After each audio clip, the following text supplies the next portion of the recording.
தாசில்தார் புக்கானி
வந்தாங்களா ரேஷன் கடை இன்னைக்கு வருவாங்க வராங்களா இன்னைக்கு வருவா உங்களுக்குண்ணே அதை கூட வந்து அப்பா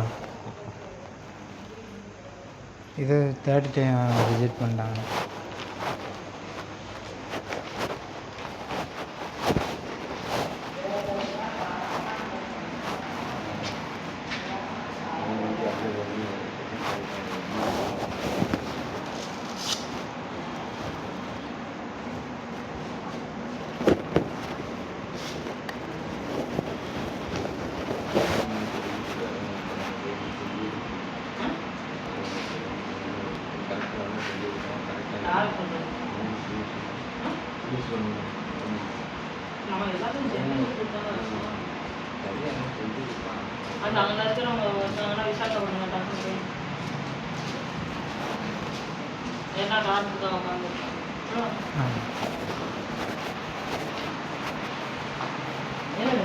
அது உறுப்பினர் சேர் கொடுத்துருந்தேன் மேடம் 3 ஆட்டோ கொடுத்துருந்தேன்.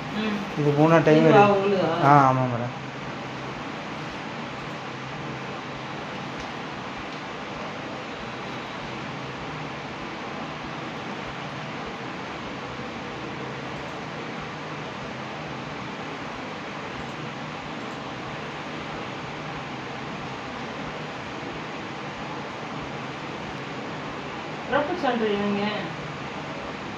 அது இல்லைங்க மேடம்.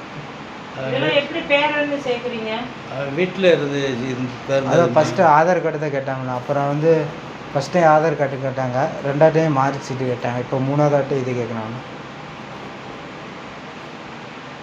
ஆதார் கார்டு அட்ரஸ்ஸு இது சேமாக இருந்தால் போதும் இல்லை madam. Aadhaar card address ration card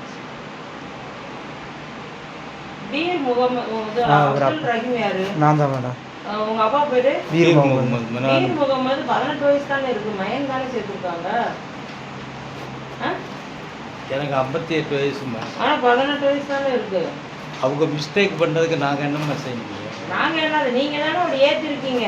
நாங்கள் அதை எப்படிம்மா ஏற்றுவோங்கம்மா? 18 வயசு நாங்கள் எப்படி ஏற்றுவோம்? நீங்கள் ஏற்றலைன்னா அப்படி நாங்களா ஏற்றணும்? அவங்க அப்படி மிஸ்டேக்காக அவங்க முடிச்சிருக்காங்க. நீங்கள் என்ன செய்றீங்க? இது அதனால தான் உங்கள் அப்பா பேரும் இது இல்லை, ஏன்னா பிறந்த சர்டிஃபிகேட் இருந்தால் தானே அதையும் பார்க்க முடியும். அதனால உட்காருங்க, வேணாம் வேலை வருவாங்க, டீட்டெயில்ஸ் கேட்டு போயிட்டு. ஓகே. உங்கள் அப்பாவுக்கு வயசை மாற்றினவங்களப்பா, மகன் போட்டிருக்கு, சுபைதா பிபிக்கு மகன் போட்டிருக்கு, 18 வயசு போட்டிருக்கு. சுபைதா வீட்டுக்காரரு நான். சுபைதா மகன் போட்டிருக்கேன். ஏம்மா இவங்க எழுதுறவங்க தப்பாக இருக்கிறதுக்கு நாங்கள் என்னம்மா செய்கிறது? அப்ளை பண்ணுறது அந்த மாதிரி அப்ளை பண்ணுறாங்க. உங்கள் ஆதார் அட்டை, ஓட்டர் ஐடி, அப்புறம் என்ன இருக்குது உங்கள் பேரில் என்ன இருக்கோ எல்லாத்தையும் ஜெராக்ஸ் எடுத்து ஒரு மனு எழுதி கொண்டு வந்து வயசை மாற்றணும்.